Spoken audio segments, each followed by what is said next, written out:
One night, a man went to sleep. He dreamed he was a butterfly. When he woke up, he never fully recovered. Not because the dream was frightening, because he realized he couldn't prove it had ended. His name was Zhuangzi, and 2,300 years later, that question is still open. China, 4th century BC. The Zhou dynasty is dying. 7 kingdoms are tearing the land apart. Armies clashing, cities burning, alliances forming and breaking like ice in spring. Every philosopher, every advisor, every ambitious man with a scroll and an opinion is rushing toward the courts of kings, offering their wisdom, begging to be heard, desperate to matter. And in the middle of all of it, a minor official in the lacquer tree gardens of the Wei Kingdom sits quietly and thinks about butterflies. His name is Zhuangzi, and he is about to become one of the strangest, most unsettling, most liberating minds in human history. He was not a general, not a king's advisor, not a martyr burned at the stake or poisoned for his ideas. He was a man who watched the world scramble for control over land, over people, over meaning itself, and came to a single, devastating conclusion. You cannot hold the river. You can only learn to swim. One night, Zhuangzi dreamed he was a butterfly. Not a man dreaming of flight, not a metaphor. He was a butterfly, weightless, purposeless, drifting between flowers with no memory of being human. Then he woke up, and he sat with a question that he never fully answered, and never pretended to. Am I a man who dreamed he was a butterfly, or a butterfly now dreaming he is a man? Most people read this and smile. A charming riddle, they think, a poetic device. They miss what he was actually saying. We build our entire lives on the assumption that we know what is real, that our identity is fixed, that our perception is accurate, that the self we carry from morning to night is the same self, stable, continuous, true. Zhuangzi looked at that assumption and said, "You have no evidence for this. Not as an attack, not as nihilism, as an invitation. What if the cage you are sitting in only exists because you keep insisting it's there?" He watched the philosophers around him argue endlessly about virtue, about governance, about the correct way to live. Confucians building elaborate systems of ritual and duty, legalists designing iron laws to control human nature. Everyone convinced they had found the answer. Everyone talking, no one listening. Zhuangzi wrote about a cook who had mastered the art of cutting an ox. The blade never dulled. The knife moved through the animal without resistance, not because the cook was stronger, but because he had learned to follow the natural structure of the thing in front of him. The spaces between, the grain of reality itself. A good cook changes his chopper once a year because he cuts. An ordinary cook changes it once a month because he hacks. The men in the courts were hacking. At kingdoms, at people, at life itself, trying to force reality into the shape they wanted it to take. When a king offered Zhuangzi a position of power, wealth, influence, the chance to shape a nation, he declined. Not out of pride, not out of asceticism, he told a story instead. He had seen a sacred tortoise, kept in a palace, its shell decorated with gold, worshipped and preserved for 3,000 years. Do you think that tortoise, he asked, would not have preferred to drag its tail in the mud? The king had nothing to say.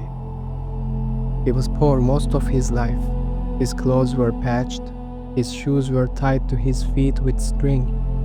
He borrowed grain from neighbors, and he was, by every account, extraordinarily content. Not because he had convinced himself that suffering was good, not because he was performing simplicity, but because he had genuinely stopped asking reality to be something other than what it was. When his wife died, a friend came to mourn with him. He found Zhuangzi sitting on the floor, singing. The friend was horrified. You lived with this woman, she raised your children, and you sit here, singing. Zhuangzi looked at him. When she first died, do you think I didn't grieve? But I looked back to her beginning. Before she had a body, before she had breath, something shifted in the void, and she had breath. Something shifted, and she had a body. Something shifted, and she was born. Now, something has shifted again, and she is dead. It is like the turning of the four seasons. She is lying in the great inner room. If I were to follow her weeping and wailing, I think this would be to fail in understanding what cannot be helped. So I stopped. This is not coldness. This is not detachment. This is what happens when a person has genuinely made peace with the only truth that no philosophy, no religion, no amount of ambition can change. Everything transforms. Nothing is permanent. The river does not mourn the shape it had yesterday. There's a story Zhuangzi told about a carpenter. Walking through the forest, the carpenter passed an enormous oak tree, ancient, massive, its branches wide enough to shade 100 oxen, its trunk too thick for 10 men to wrap their arms around. The carpenter didn't stop. Useless wood, he said to his apprentice. Make a boat from it, it would sink. Make a coffin, it would rot. Make a tool, it would break. It's good for nothing. That night, the oak tree appeared to the carpenter in a dream. You call me useless, the tree said. But look at the fruit trees around me. Their usefulness is their curse. Every season they are stripped bare, their branches broken, their bodies exhausted. They are useful, and they suffer for it. I spent my whole life becoming useless, and that is why I'm still here. We live in a world that sells control. Control your schedule, control your body, control your brand, your narrative, your legacy. Plan for every contingency. Optimize every variable. Build walls high enough that reality cannot surprise you. And underneath all of it, the anxiety that never fully leaves. Because somewhere, quietly, we know the river doesn't care about our plans. Zhuangzi didn't tell you to stop caring. He didn't tell you that nothing matters. He told you something harder. That the self you are so desperately protecting, the one that needs to win, to be remembered, to be certain, is not as solid as you think. And that the moment you stop gripping it so tightly, something opens. He wrote near the end of his life about a man who was dying. His friends gathered, weeping, and the dying man looked out at the sky and said, "The great transformer is at work. Where will it send me next? Will I become a bug's left arm? A rooster's liver? I'll go wherever it sends me, at ease, knowing I am part of something I cannot see the edges of." This is not resignation. This is the rarest form of courage. To live fully and hold nothing.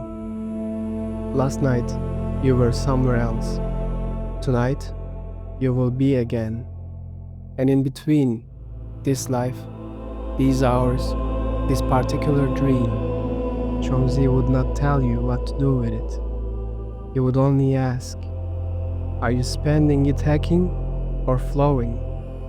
The blade that forces its way through leaves nothing but damage. The blade that follows the grain never dulls.